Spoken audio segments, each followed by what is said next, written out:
والصلاة والسلام على سيدنا رسول الله وعلى آله وصحبه ومن والاه أما بعد கணித்திற்குரிய அல்லாஹ்வின் நல்லடியார்களே, அல்லாஹுடைய அருளால் இன்று மாலை துல்ஹஜ்ஜினுடைய பிறை ஆரம்பமாக இருக்கிறது. இந்த துல்ஹஜ்ஜினுடைய ஆரம்ப 10 நாட்கள் 3 வகையிலே அவைகள் சிறப்பு பெற்றவைகளாக இருக்கிறது. ஒன்று, இந்த மாதம் கண்ணியத்திற்குரிய 4 மாதங்களில் ஒரு மாதம். அல்லாஹ் 4 மாதங்களை புனித மாதங்களாக ஆக்கியிருக்கிறான். 4 மாதங்கள் புனித மாதங்கள். அதில் இந்த துல்ஹஜ்ஜுடைய மாதமும் ஒன்றாக இருக்கிறது. இந்த 4 மாதங்களில் போர் செய்யக்கூடாது, பல்வேறு சட்டங்களை அல்லாஹ் இதிலே வைத்திருக்கிறான். இரண்டாவது என்னவென்று சொன்னால், இந்த துல்ஹஜ்ஜினுடைய இந்த ஆரம்ப நாட்களில்தான் ஹஜ்ஜுடைய அமல் நடக்கிறது. ஹஜ்ஜுடைய அமல்களை வருடத்தினுடைய இந்த நாட்களை தவிர வேறு எந்த நாட்களிலும் செய்ய முடியாது. எனவே ஹஜ்ஜினுடைய அந்த நாட்கள் இதில் தான் வருது. வருஷத்திலேயே ஆக சிறந்த நாட்கள் 2 நாட்கள் தான். ஒன்று அரஃபாவுடைய நாள், இன்னொன்று அதை அடுத்து வருகின்ற துல்ஹஜ்ஜுடைய 10வது நாள். அதை அரபியிலே யௌமன் நஹர் என்று சொல்வார்கள். அரஃபாவுடைய நாளுக்கு யௌமே அரஃபா என்று சொல்வார்கள். நபி ஸல்லல்லாஹு அலைஹி வஸல்லம் அவர்கள் சொன்னார்கள், அஃதலு ஐயாமி துன்யா, இந்த உலகத்தினுடைய நாட்களில் சிறந்த நாட்கள் துல்ஹஜ்ஜுடைய 9ஆம் நாள், அரஃபாவுடைய நாளும் அதை அடுத்து வருகிற நாளும் என்பதாக சொன்னாங்க. இது 2வது சிறப்பு. 3வது சிறப்பு என்ன? இந்த 10 நாட்களில் 10வது நாள் குர்பானி என்கிற ஒரு மகத்தான ஒரு அறுத்து பலியிடுகிற ஒரு வணக்கமும் நிறைவேற்றப்படுகிறது. இதெல்லாம் வருடத்தில் வேறு எந்த ஒரு காலத்திலும் செய்ய முடியாது. அந்த அடிப்படையில் தான் இந்த துல்ஹஜ்ஜினுடைய 10 நாட்கள் மிக புனிதமான நாட்கள். நான் ஒவ்வொரு முறையும் சொல்வதுண்டு, நாம் ரமலானுடைய கண்ணியத்தை அறிந்திருக்கிற அளவுக்கு, குறிப்பாக ரமலானுடைய கடைசி 10ஐ நாம் அறிந்திருக்கிற அளவுக்கு இந்த துல்ஹஜ்ஜினுடைய 10ஐ நாம் கண்ணியப்படுத்துவது கிடையாது. இதை நாம் அமல்களை கொண்டு சிறப்பிப்பது கிடையாது.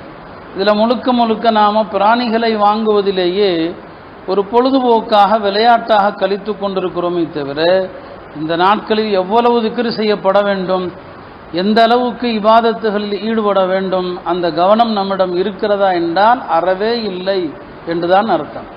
எனவே அல்லாஹ் தஆலா வாழ்க்கையில் இன்னொரு துல்ஹஜ்ஜை அடைகிற பாக்கியத்தை தந்திருக்கிறான்.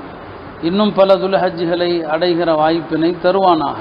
கடந்த ஆண்டு நம்மிடையே இருந்த எத்தனையோ இப்போது இல்லை.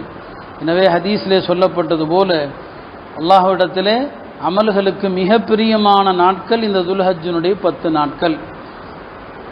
ஒரு சஹாபி கேட்பாங்க, அல்லாஹுடைய பாதையிலே சென்று போர் செய்வதை விடவா சிறந்தது என்று கேட்கும்போது, அல்லாஹுடைய பாதையிலே சென்று போர் செய்வதை விடவும் இந்த துல்ஹஜ்ஜினுடைய நாட்களில் செய்யப்படுகிற அமல்கள் சிறந்ததுன்னு சொன்னாங்க.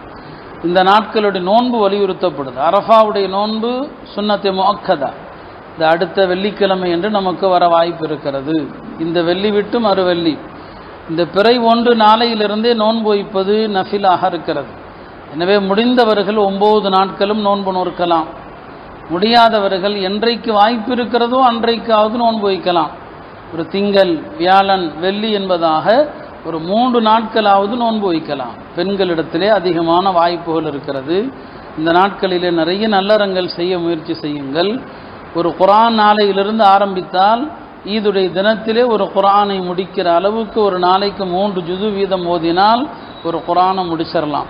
இப்படி பல்வேறு அமல்களுக்குரிய ஒரு வாய்ப்பினை அல்லாஹ் நமக்கு தந்திருக்கிறான். இந்த நாட்களை வீணாக்காமல் நல்லறங்களால் இந்த நாட்களை பயன்படுத்துவதற்கு அல்லாஹ் எனக்கும் உங்களுக்கும் தௌஃபீக் செய்வானாக. வாஹிரு தஅவானா அனில் ஹம்துலில்லாஹி ரப்பில் ஆலமீன். இந்த 10 நாட்களுக்கென்று மார்க்கம் சில சட்டங்களை சொல்லுது. அதில் ஒன்று என்ன? யார் குர்பானி கொடுக்க நாடுகிறாரோ அவர் உடம்பில் உள்ள முடிகள், நகங்களை வெட்ட வேண்டாம் என்று சொன்னாங்க. வெட்டாமல் இருக்கிறது முஸ்தஹப், வெட்டுவது மக்ரூ, வெட்டுறது மக்ரூ. இப்போ குர்பானி கொடுக்க நீங்கள் நாடிட்டீங்க, துல்ஹஜ் பிறந்துருச்சுன்னு சொன்னால் நகத்தை முடிய வெட்டாதீங்க. அதுக்கு முன்னாலேயே நகம் முடிகளை எல்லாம் வெட்டிருங்க. ஒரு வகையில் இது ஹாஜிகளுக்கு ஒப்பாக நடக்கிற மாதிரி, முழுசா ஹாஜிகள் மாதிரி இல்லாவிட்டாலும், ஏன்னா ஹாஜிகள் இந்த நாட்களில் ஹஜ்ஜுக்கு எஹராம் கட்டிடுவாங்க. எஹராம் கட்டிட்டா நகத்தை வெட்டக்கூடாது, எஹராம் கட்டிட்டா முடிய வெட்டக்கூடாது. அது மாதிரி நீங்களும் ஹாஜிகள் மாதிரி நடந்து கொள்ளுங்கள்.